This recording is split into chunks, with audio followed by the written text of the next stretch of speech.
In February, the Border Patrol apprehended 66,000 individuals. That number has been above 92,000 every month since, peaking at over 132 apprehensions in May alone.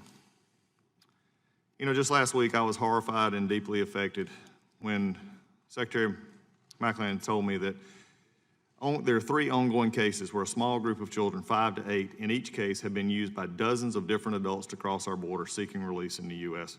And my colleague's claim is we care. Look, I'm gonna stop. I'm not gonna read this.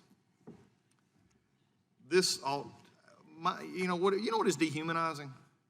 Is continuing to bring the same witnesses or the same people from the same agencies to talk about this over and over and over again. What's dehumanizing is doing that and not doing anything about it. That's what's dehumanizing. It's talking about a problem, and never putting a solution up. I've talked about this almost at every one of these so far, especially in the last few weeks. And look, my Democratic colleagues have ideas. I may disagree with those ideas, but put a bill up. I have a bill, put mine up. Make amendments to it. Do whatever you want to do. That's what Congress is supposed to do. Dehumanizing is this. This is dehumanizing. And also, what a competent and capable majority would do is actually put a bill forward. Instead, we're not a competent and capable majority, undoubtedly using the words of the ranking member of the subcommittee. We're not capable and competent because we're not putting bills forward. We're having bash the president time, bash the administration time. This is all it was, is all this is. This is what bothers me. I can read another opening statement, we can ask questions, and we'll all go through this, and we can talk about how the Trump administration is not competent, not capable. I think that just falls back on us. It falls back on this committee.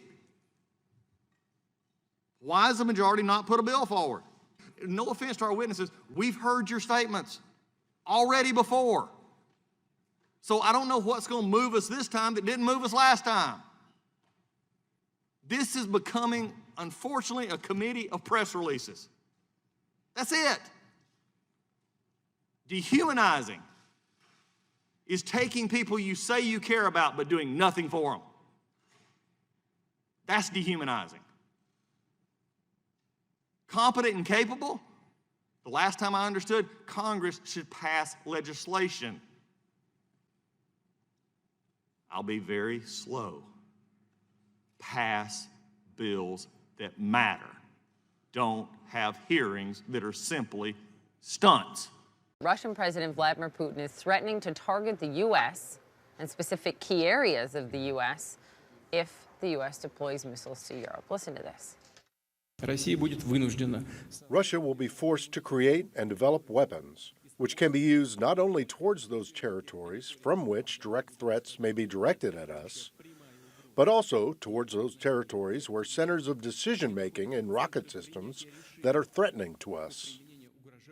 Decision-making, read that as Washington, read that as military command centers. It's quite a threat from the Russian president, this coming after the U.S. pulled out of a nuclear arms treaty with Russia earlier this month because it's the U.S. position that Russia had been violating it for a number of years. Let's go to CNN senior international correspondent Frederick Pleitgen. He's following the latest from Moscow. Good morning, Fred. I mean, these speeches to the Russian parliament by this Russian president often forums for quite explosive, confrontational words, and we saw that today. Yeah, I think you're absolutely right. And if we look at last year's speech, for instance, he introduced some new Russian weapons at that point that he said the Russian Federation would be developing. So certainly building on that, if you will, this year, once again, the Russian president saying that he believed that it was the U.S. that was violating the INF treaty, that wanted to get out of the INF treaty, and was trying to make it look like Russia was violating it. He generally ripped into the United States policy and said that it was negative towards the Russian Federation. Let's listen to what Vladimir Putin had to say. In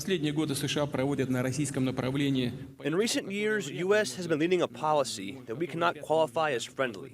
Russia is said to be the biggest threat for the U.S. I'll tell you directly, this is not true. Russia wants to have friendly relations with the U.S. Russia doesn't threaten anyone, and all of our actions are only of retaliatory, defensive nature. But then, Jim, he did announce another new Russian weapon that he called Zircon, which he says is a hypersonic missile that he says can evade U.S. anti-missile technology. And the interesting thing about it actually is, Jim, that he says that it can be launched from existing Russian infrastructure, for instance, from Russian warships, but also from Russian submarines as well. So quite a confrontational step, quite a confrontational speech by the Russian president that we heard there today. And I think it was one of the most glaring instances of the Russian president saying that there is the real threat of a new nuclear arms race and a new confrontation between the U.S. and Russia, guys.